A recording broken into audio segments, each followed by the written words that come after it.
예, 그래서 노력을 하라는 겁니까? 말라는 겁니까? 두 목사님 설명 들으면서 사실은 은혜냐, 행위냐, 그런 논쟁같이 사실은 두 목사님께서 하신 말씀이 하나의 말씀인데 사실 우리가 듣기에는 좀 약간 헷갈리는 그런 문제가 없지 않은가라고 하는 생각을 가져봅니다.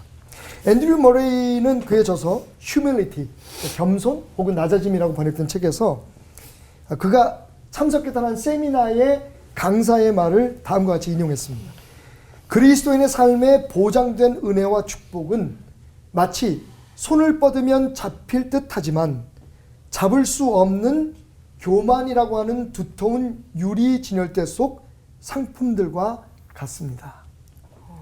사실은 그 두 분 목사님께서 우리가 어떻게 겸손해질 것이냐라는 얘기를 하셨는데 저는 좀 반대로 어떻게 우리가 우리의 삶에서 교만을 제거해 버릴 수 있을까라는 이야기를 여러분과 나누고 싶습니다. 이 교만이라고 하는 진열장을 여는 열쇠가 겸손이기 때문입니다. 자, 우선 성경에서 겸손한 자가 취할 수 있는 그 삶에서 교만을 걷어낸 자가 취할 수 있는 축복에 대해서 어떻게 이야기하고 있는지를 좀 생각해 보겠습니다.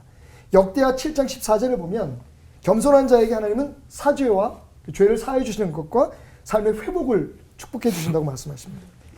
이사야 57장 15절에 보면 우리의 영혼을 소생시켜 주신다고 말씀하십니다. 욥기 22장 29절 구원의 축복을 주신다고 말씀하시고 잠언 22장 4절 겸손과 여호와를 경외함의 보상은 재물과 영광과 생명이니라. 재물과 영광과 생명을 허락해 주신다. 할렐루야. 아멘. 대박입니다. 자, 근데 문제는 그러면 어떻게 우리가 겸손할 수 있느냐 하는 거죠. 역시 답은 예수님이십니다. 여러분, 예수님이 긍정적인 분이신 것 같아요? 아니면 부정적이신 분인 것 같아요? 요즘 뭐 긍정이 힘이다, 긍정의 힘 뭐 이런 책 읽어보셨죠? 네. 또 어떤 교단에서는 뭐 몇 박자 구원 얘기하면서 그 긍정적인 사고, 긍정적인 믿음, 긍정에 대해서 굉장히 강조하고 있는데 놀랍게도 예수님은 부정적인 말을 하신 적이 있습니다. 내가 아무것도 스스로 할 수 없노라. 여러분, 예수님이 하셨다는 말씀 믿어지십니까? 요한복음 5장 30절 말씀이에요.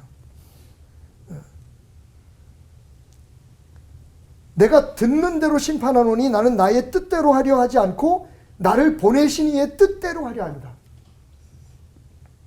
예수께서 대답하여 이르시되 내 교훈은 내 것이 아니오 나를 보내신 이의 것이니라. 예수님이 이렇게 말씀하시면 도대체 우리는 뭘까요? 거기에 답이 있습니다. 나는 스스로 온 것이 아니오 아버지께서 나를 보내신 것이니라. 요한복음 8장 42절. 너희가 듣는 말은 내 말이 아니오 나를 보내신 아버지의 말씀이니라. 요한복음 14장 24절. 이 요한복음에만 예수님께서 아니다. 그건 내 것이 아니다. 내가 온 게 아니다. 지금 내 말을 하는 게 아니다.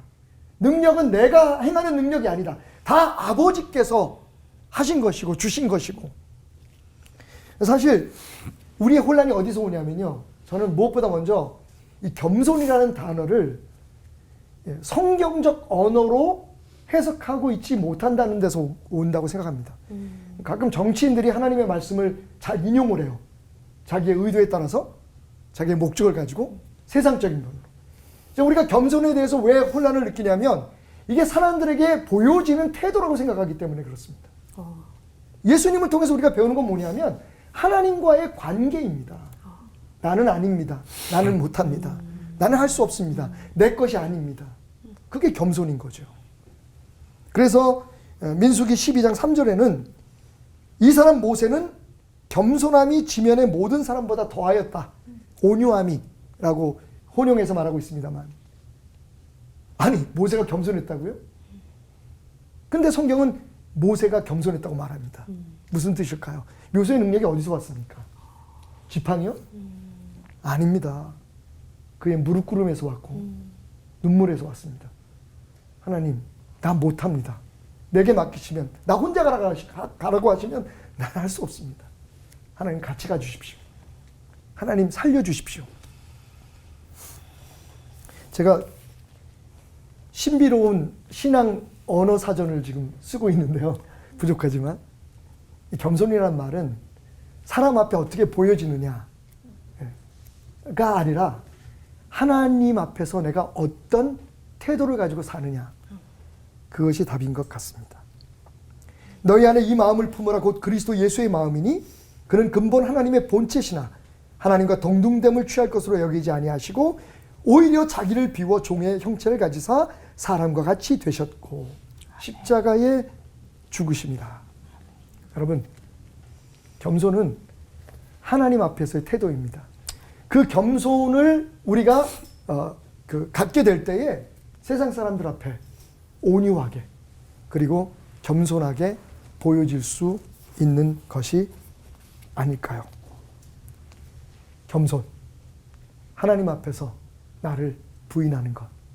예수님의 말씀대로라면 내 십자가를 지고 나를 부인하고 매일 예수님을 기대하는 것. 그것이 바로 우리가 배워야 할 혹은 노력해야 할 혹은 주님께서 우리에게 허락해 주셔야 할 겸손입니다. 하나님의 꿈이 나의 비전이 되고 예수님의 성품이 나의 인격이 되고 성령님의 권능이 나의 능력이 되길 원하고 바라고 기도합니다. 아멘. 예수님의 이름으로 기도드렸습니다. 아멘. 아멘. 겸손도 예수님의 성품이고 과정을 통해 얻는다는 면에서 성령의 열매와 비슷한 것 같기도 하거든요. 가끔 이 온유와 혼용된다고 하던데 이게 어떤 차이일까요, 박태련 목사님? 온유와 겸손. 네. 신약에는 온유와 겸손이 친구처럼 형제처럼 쌍둥이처럼 자주 등장합니다. 예수님도 말씀하시기를 수고하고 무거운 짐 진 자들아, 마태복음 11장 말씀에서 그렇게 말씀하시죠. 내 마음은 온유하고 겸손하니. 그런데 재밌는 건 민수기 12장 3절에 모세에 대해서 이야기하면서 개역개정에는요, 이 사람 모세는 온유함이 지면의 모든 사람보다 더하였다라고 이야기하고 있는데 새번역은 모세로 말하자면 땅 위에 사는 모든 사람 가운데서 가장 겸손한 사람이었다라고 얘기합니다. 그러니까 구약 시대의 온유와 겸손은 어찌 보면 하나였을 수 있어요. 근데 그게 신약의 번역이 되면서 온유와 겸손이라고 하는 두 가지의 성품인 것처럼 기록되어 있는데 쉽게 말하면 이건 내적인 것과 외적인 것으로 이해하면 될 것 같아요. 그러니까 온유하다고 하는 것은 세상 사람들을 대하는 나의 부드러운 태도를 이야기한다면 보여지는 부드러운 태도, 그런 성품을 얘기한다면 겸손은 내적으로 내 자신의 삶 속에서 하나님을 높이는 것. 근데 사실은 이 온유와 겸손이 그렇게 따지면 두 개가 아닌 거죠. 하나인 거죠. 아까 목사님 말씀하셨던 것처럼 그게 원죄의 영역에 들어가는 것 같아요. 교만은 내가 하나님이 되려고 하는 거죠. 근본적으로. 그러니까 내가 하나님이 아니고 하나님이 내 삶이 하나님이라는 걸 인정하게 되면 어떤 일이 벌어지느냐. 말씀하신 것처럼 권위 앞에 우리가 순종하게 되는 거죠. 하나님이 내 삶을 허락하시고 하나님께서 주장하시는 그 모든 것에 대해서 내가 순응하게 되는 거니까. 그래서 하나님 말씀하시기를 예수님 말씀하시기를 가장 큰 율법이 뭐냐? 중요한 율법이 뭐냐? 하나님을 사랑하고 내 이웃을 내 몸과 같이 사랑하라. 그러니까 겸손이 성품이 아니에요. 도덕적인 개념이 아닙니다. 저는 오히려 그걸 코람데오, 하나님 앞에 내가 있다는 것을 항상 인식하고 살아가는 것. 그리고 하나님이 하나님이심을 고백하는 삶. 그게 나타난 게 온유고 그게 내 안에 있는 게 겸손인 거죠. 그렇게 이해하시면 성경적 의미의 겸손을 여러분들이 깨달을 수 있을 것 같아요. 네.